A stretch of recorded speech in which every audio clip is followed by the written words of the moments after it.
नमस्कार साथियों। तो आज है 9 अप्रैल 2025। सबसे पहले दोस्तों मैं आपको कुछ रिमाइंड कराने की कोशिश करूंगा। कल एग्जैक्टली सेम टाइम की वीडियो में मैं आपको कुछ कहा था। क्या कहा था कि देखिए, लास्ट डे जब रिकवरी हुआ था, वो रिकवरी देखने के बाद बहुत ज्यादा ओवर एक्साइटेड मत हो जाना, बिकॉज ये जो ट्रेड वॉर की सिलसिला शुरू हुआ है वो अभी भी पूरी तरह समाप्त नहीं हुआ। और आज दोस्तों परिणाम कुछ ऐसा था कि गैप डाउन ओपनिंग होने के बाद निफ्टी 50 फर्दर स्लीप किया।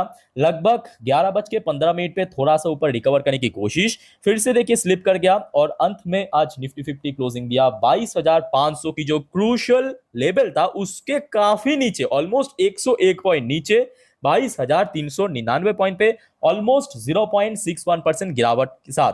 देखिए आज दो बड़े इवेंट था। दो मतलब एक तो आपके आरबीआई की एमपीसी मीटिंग जो कि 10 बजे के आसपास आरबीआई की गवर्नर द्वारा जो भी स्टेटमेंट दिया है भारत की फोरकास्ट के ऊपर, रेट कट के ऊपर। उसके अलावा दोस्तों जो टैरिफ से रिलेटेड वॉर शुरू हुआ है उससे लेके भी अपडेट आना था, और ये दोनों ही अपडेट आपके साथ मैं शेयर करूंगा। सबसे पहली बात ये है कि देखिए, ये तो कल रात का अपडेट है जो ऑलरेडी मैं आपको दे चुका था कि देखिए आज कहा, मतलब किसी ने कहा 101% टैरिफ। तो बेसिकली यूएस ने चाइना के ऊपर 101% की टैरिफ इंपोज कर दिया, जो कि आज से लागू भी हो जाएगा। ये अपडेट मैं आपको देखिए कल रात की 10:30 वाली वीडियो में दे दिया था। और जिस वजह से आप सभी को मैं बार बार कहता हूं कि देखिए, आप अगर चैनल को सब्सक्राइब नहीं किया करके रखिए, रात की 10:30 की वीडियो देखिए, इस वजह से कहता हूं। ठीक है, मैं आपको सारी जानकारी दे देता हूं, डोंट वरी, आज भी आ जाएगा। भाई देखो, वो बात की बात है।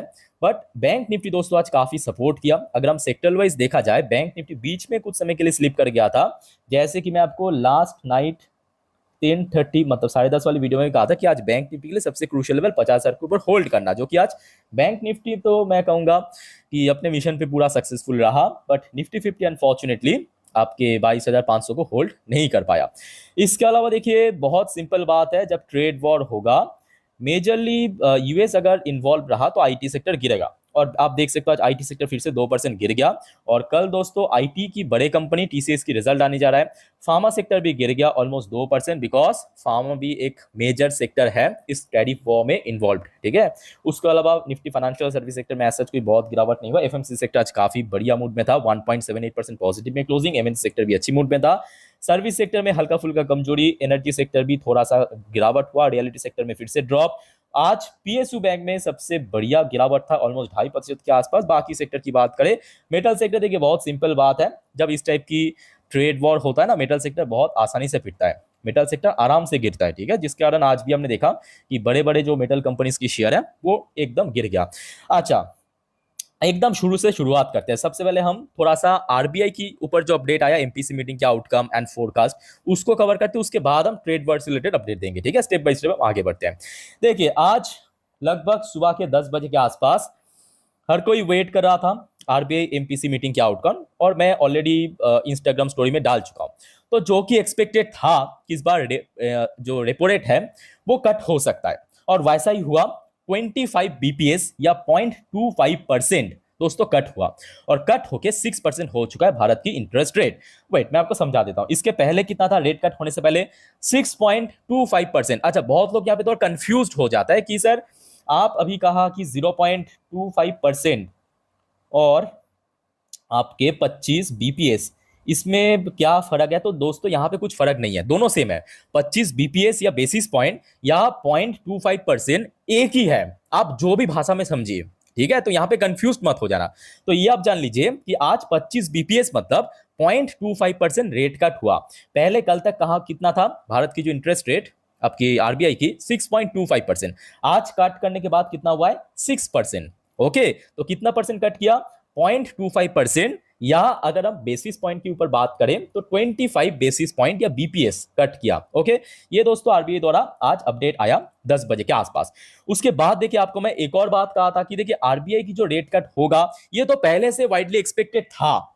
अलग अलग एक्सपर्ट, मार्केट एनालिस्ट, ब्रोकरेज द्वारा पहले से ही फोरकास्ट कर दिया था। बट उससे भी ज्यादा जरूरी था कि आरबीआई द्वारा क्या फोरकास्ट आएगा, क्योंकि आज की डेट में जो सिचुएशन है या ग्लोबल एक अनसर्टेनिटी, क्या भारत अपना ग्रोथ रेट पहले जैसा रख पाएगा? और दोस्तों ये जो अपडेट था ना, ये सबको शॉक कर दिया, क्योंकि लास्ट टाइम जब हमने देखा था एमपीसी मीटिंग हुआ था मार्च के महीने पे, तब जिन सारे फोरकास्ट किया था कुछ कुछ जगह पे बदलाव किया भी है, जैसे कि आप देख सकते हो यहाँ पे आपके फाइनेंशियल ईयर 26 की जो Q1, Q2, Q3, Q4 एकदम सीक्वेंसली यहाँ पे मेंशन किया। तो आप देख सकते हो लास्ट जो एमपीसी मीटिंग में क्या कहा था कि Q1 में कितना ग्रोथ हो सकता है, 6.7%। नोट करना क्या कहा था, 6.7%। और आज की डेट में जो फोरकास्ट किया है कितना किया आरबीआई ने, 6.5%। तो मतलब कट किया है, जो जीडीपी ग्रोथ रेट Q1 के लिए कट किया है। ओके 6.7% से 6.5%। अच्छा Q2 के लिए क्या कहा था लास्ट एमपीसी मीटिंग में, 7% कहा था। आज क्या कहा, आज का 6.7%, यहां पे भी कट किया। उसके बाद देखिए Q3 के लिए क्या कहा, 6.5%। बट इस बार दोस्तों बढ़ा दिया, जी हाँ इंक्रीज किया, Q3 के इंक्रीज कर दिया। मतलब आपकी दिसंबर क्वार्टर पहले कहा था 6.5%, इस बार थोड़ा इंक्रीज करके 6.6% किया। और इसके पहले Q4 क्या कहा था, 6.5%, 6.5%। आज क्या कहा, 6.3%। तो मतलब अगर बात करें कि present scenario As a student of innovation, बोल सकते हो कि जियोपॉलिटिकल जो टेंशन, टैरिफ वॉर, इससे रिलेटेड जो आरबीआई ने भी अपना फोरकास्ट को ड्रॉप कर दिया। उसके साथ साथ जो एंटायर फाइनेंशियल 26 की जो जीडीपी ग्रोथ रेट कहा कि लगभग 6.3% से लेके 6.8% के आसपास हो सकता है। ठीक है, तो ये दोस्तों आज एमपीसी मीटिंग के आउटकम के रूप में हमें मालूम पड़ा। अच्छा अब शुरू करते हैं जो मोस्ट इंपॉर्टेंट अभी पूरे दुनिया में चर्चा की विषय रखा, आपके यूएस और चाइना के भीतर जो ट्रेड वॉर शुरू हुआ है उसका भी एक बहुत नया अपडेट है। सबसे पहली बात यह है, ध्यान से देखना, डॉ जोन्स और यूएस की दूसरा जो इंपॉर्टेंट इंडेक्स है नैस्डैक कंपोजिट। तो देखिए ये अपडेट ऑलरेडी मैं आपको मेरे इंस्टाग्राम स्टोरी में डाल चुका हूं कल रात की 1:45 के आसपास। और साथ में ये भी कहा था कि देखिए एक बहुत बड़ा झटका लगा फॉर सम रीजन, और गिफ्ट निफ्टी की पोजीशन भी उस टाइम पे काफी वीक चल रहा था। ठीक है, बाय द वे दोस्तों आप अगर इंस्टाग्राम में हो तो मुझे फॉलो कर सकते हो, लिंक आपको इस वीडियो के नीचे मिल जाएगा। वहां पे मैं जितने भी वाइटल अपडेट इंपॉर्टेंट सब दे देता हूँ, ठीक है, स्टोरी के थ्रू। अब आज सुबह से ना गिफ्ट निफ्टी की ध्यान से देखना, गिफ्ट निफ्टी की जो ओपनिंग है वो काफी नीचे हुआ था और उसके बाद रिकवर भी किया था। नोटिस करने की बात है, रिकवर कर गया था पूरा, उसके बाद फिर से गिर गया। तो मतलब ये जो रिकवर किया यहां पे भी कुछ हुआ था, कुछ खबर आया था ऐसे वाइटल, और ये जो सडनली ड्रॉप हो गया यहां पे भी कुछ वाइटल न्यूज आया था। और सेम स्ट्रक्चर अगर आप नोटिस करेंगे नैस्डैक की जो फ्यूचर है, नैस्डैक की future, not Nasdaq because US market अभी ओपन नहीं हुआ, हूबहू सेम स्ट्रक्चर आपको देखने को मिलेगा। अभी आप देख सकते हो लगभग 1.5% नीचे है फ्यूचर्स, बट सुबह में आप देखिए ओपन गैप डाउन था डॉ जोन्स की फ्यूचर की तरफ, फिर देखिए रिकवर किया, फिर देखिए नीचे गिर गया, अभी फिलहाल यहां पे इस पोजीशन पे है। इसके पीछे क्या रीजन है मालूम है, आइए मैं आपको बताता हूं। सबसे पहली बात देखिए, कल रात की जो 10:30 की वीडियो में ये खबर तो मैं आपको पूरा का पूरा बता दिया था, ठीक है, कि व्हाइट हाउस मतलब यूएस कंफर्म कर चुका है चाइना के ऊपर टोटल 104% की टैरिफ, और इफेक्टिव टुडे आज यानी 9 अप्रैल से, साथ में यह भी कहा लागू हो जाएगा, लागू हो जाएगा, है ना। उसके बाद देखिए चाइना की तरफ से बार बार नेगोशिएट करने की जो चाइना, अब जरा सोचिए चाइना इसके पहले क्या कह रहा था कि फाइट टिल एंड, हम लोग अंत तक लड़ेंगे। उसके बाद जो न्यूज रिपीट में आया था कि चाइना ने फिर यूएस सरकार से नेगोशिएट करने की कोशिश भी किया। तो समझ रहे हो ना, मतलब चाइना भी अभी थोड़ा सा बैकफुट में जा रहा है। और जो बात आपको मैं इसके पहले भी बार बार कहा था कि चाइना के लिए उतना जोश अच्छा नहीं है। अब आप कहेंगे क्या खुद की देश को सेव करना भी है, अरे नहीं, यहाँ पे बात वो नहीं है, ये थोड़ी फिजिकल लड़ाई हो रहा है। फिजिकल लड़ाई में चलो आप बोल सकते हो कि हम अंत तक लड़ेंगे, देख लेंगे, वो होगा, बट यहाँ पे ट्रेड वॉर हो रहा है, ये दिमाग से खेला जाता है। और जो डेटा निकल के आ रहा है ना वो आपको शॉक कर देगा। आप ध्यान से देखिए, बीबीसी की अपडेट है, चाइना और यूएस में टोटल ट्रेड कितना था, total $585 billion. Just imagine, $585 billion. अब जरा खुद ही बताइए, अब खुद ही सोचिए, इनमें जो चाइना यूएस में बेचता है, चाइना मतलब चाइना की कंपनी यूएस में बेचता है $440 बिलियन, और अमेरिकन जो कंपनीज है चाइना में बेचता है $145 बिलियन। यानी अप्रोक्सीमेटली अगर हम इसको कैलकुलेट करें, $295 बिलियन की चाइना हमेशा फायदे में रहता है। जस्ट इमेजिन, चाइना फायदे में रहता है। मतलब ये जो चाइना की इकोनॉमी आप देख रहे हो ना दूसरे पोजीशन पे आया है, वो यूएस के भरोसे या यूएस के कंधे पे बंदूक रख के ही आया है।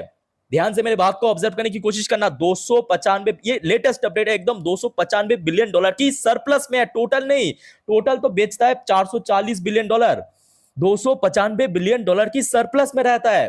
तो यहाँ पे चाइना की ये जो एटीट्यूड था, ईगोइस्टिक टाइप की, आप बोल सकते हैं एक टाइप का ईगोइस्टिक टाइप की एटीट्यूड की, हम तो अंत तक लड़ेंगे, वही कहीं ना कहीं चाइना को फंसा रहा है। और यूएस ने क्लियर कट कर दिया कि भाई अब कोई नेगोशिएट नहीं होगा, 104% टैरिफ, मतलब टैरिफ देना पड़ेगा, कोई भी कुछ भी हो जाए।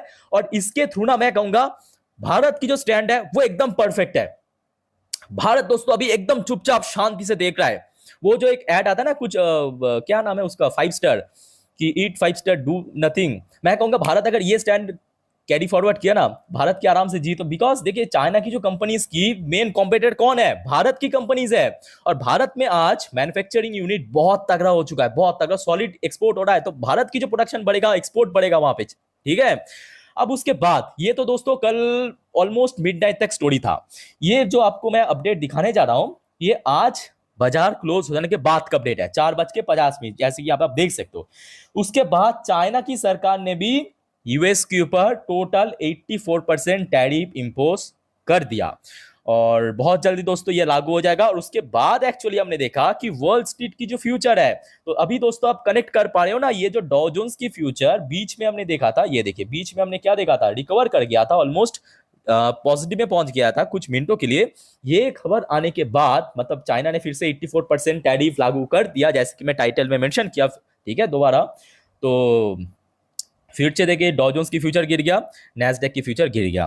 तो होपफुली दोस्तों आपको मैं अच्छे से पूरा जो स्टोरी है समझा पाया। बट मैं कहूँगा यहाँ पे भारत के लिए बहुत बढ़िया एक पाथ, बहुत बड़ा एक मौका, गोल्डन, अब ना केवल भारत बल्कि भारत के साथ साथ ना वियतनाम हो गया, फिलीपींस हो गया, आपके मलेशिया जिस टाइप की कंट्रीज है, इनको बहुत फायदा मिलेगा। क्योंकि जैसे ही चाइना के ऊपर 104% टैरिफ आज से लागू हो चुका है, सरकार ने बोल दिया, यूएस की सरकार ने, तो यूएस के अंदर डिमांड तो कम नहीं हो रहा है। तो डिमांड जैसे बढ़ेगा, सप्लाई तो इंक्रीज करना पड़ेगा। अब भारत, फिलीपींस, इसके ऊपर जो टैरिफ चार्ज किया वो बहुत कम है, तो इसकी जो माल है बहुत सस्ते में बिकेगा, ठीक है। अब मजेदार बात मालूम है क्या है, देखिए चाइना और भारत के भीतर बॉर्डर डिस्प्यूट जरूर है, पर ट्रेड भी बहुत ज्यादा होता है। भारत मतलब चाइना जो है भारत की नंबर 1 ट्रेड पार्टनर, ये भी आप जान लीजिए। अब उसके बाद यही चाइना जो कुछ टाइम पहले भारत को लेके मतलब भारत के अगेंस्ट में हमेशा खड़ा होता है, वही चाइना अभी भारत से सपोर्ट मांग रहा है। जी हाँ, मतलब जियोपॉलिटिक्स कितना मतलब आपको पूरा पजल्ट कर देगा कि भाई कौन किसके साथ है। और सिंपल बात है, कोई किसके साथ नहीं है। आपको अगर लगे ना ये मेरे दुश्मन है, ये मेरे दोस्त है, वो जियोपॉलिटिक्स में कोई दो मतलब यहाँ पे दोस्त दुश्मन नहीं होते, ठीक है। होता है तो हम सिर्फ अकेले, अगर कोई साथ रहेंगे तो हम सब एक साथ रहेंगे, ठीक है। China calls on India to stand together against US tariff amid trade war. मुझे ये खबर आने के बाद इतना हंसी आया कि भाई चाइना क्या मजबूर है, हम इंडिया की तरफ देखने लगा। समझ पा रहे हो ना कि मतलब चाइना की अभी जो हालत है वो बद से बदतर होता जा रहा है अपने ईगो की वजह से। सिंपल बात है, चाइना ने अपने ईगो को सेटिस्फाई करने के लिए कि भाई हम भी दुनिया की दूसरे बड़ी इकोनॉमी में है, हम लोग भी झुकेगा नहीं, अंत तक लड़ेंगे। अब लड़ो, 100% के ऊपर टैरिफ लग गया। जो आपका सरप्लस में था $295 बिलियन, यहाँ पे मैं आपको बार बार दिखा रहा हूँ, इसीलिए ये जो $295 बिलियन की सरप्लस में था आप लोग, वो तब भुगतेगा। ये देखिए, ये 2024 की डेटा है, $295 बिलियन की सरप्लस में था। तो आप समझ रहे हो ना कि इस वजह से जो बड़े बुजुर्ग कहा जाता है कि जोश में कोई भी डिसीजन नहीं लेना चाहिए, होश में लेना चाहिए। और मैं कहूँगा इसमें भारत की जो स्टैंड पॉइंट है वो एकदम बढ़िया है। भारत किसी के सपोर्ट में नहीं गया, यूएस की जो टैरिफ उसको विरोध भी नहीं किया, क्योंकि करके कोई फायदा नहीं है, क्योंकि भारत को भी पैसा कमाना है। और अगर हम भारत और मतलब यूएस और इंडिया की जो ट्रेड को अगर हम बात करें ना, उसमें भारत को ही फायदा मिलता है। भारत हमेशा ट्रेड सरप्लस में, अब जिन देश के साथ आपको फायदा मिलता है उसके साथ बेफालतू क्यों हम लड़े झगड़े, है ना। अब देखिए चाइना का हालत क्या हो चुका है। सो डोंट वरी दोस्तों, जो भी अपडेट होगा मैं आपको देता जाऊंगा। अच्छा, एक और इंपॉर्टेंट अपडेट आप देख लीजिए, जो कि आज एशियन पैसिफिक बाजार की हाल क्या था। जैसे कि जापानीज मार्केट में भी आज गिरावट हुआ 2% 3% करके, बट चाइनीज की मार्केट में आज काफी अच्छा मूवमेंट था, बट वो टेम्पोररी, ठीक है। अच्छा, बाकी हांगकांग की मार्केट भी ठीक ठाक था, साउथ कोरियन मार्केट फिर से गिर गया, इंडियन मार्केट भी थोड़ा कमजोर, ताइवानिश मार्केट में भी भारी भरकम गिरावट 5% करके, ऑस्ट्रेलियन मार्केट भी गिर गया, पाकिस्तानी मार्केट भी गिर गया, न्यूजीलैंड की मार्केट। तो आज ज्यादातर जो मार्केट था एशियन पैसिफिक में काफी नेगेटिव में था, ठीक है। तो ये दोस्तों कुछ इंपॉर्टेंट अपडेट्स जो कि आपके साथ मैं शेयर किया, आगे भी देखते जाइए, बहुत सारे और भी चीज होगा। आपको टाइम टू टाइम मैं अपडेट देता जाऊंगा। चैनल के साथ जुड़े रहिए और कोई कंफ्यूजन है कमेंट करके बताइए। फिलहाल इस वीडियो को वाइंड अप करता हूँ, मिलते हैं नेक्स्ट वीडियो पे। टेक केयर, बाय बाय, जय हिंद।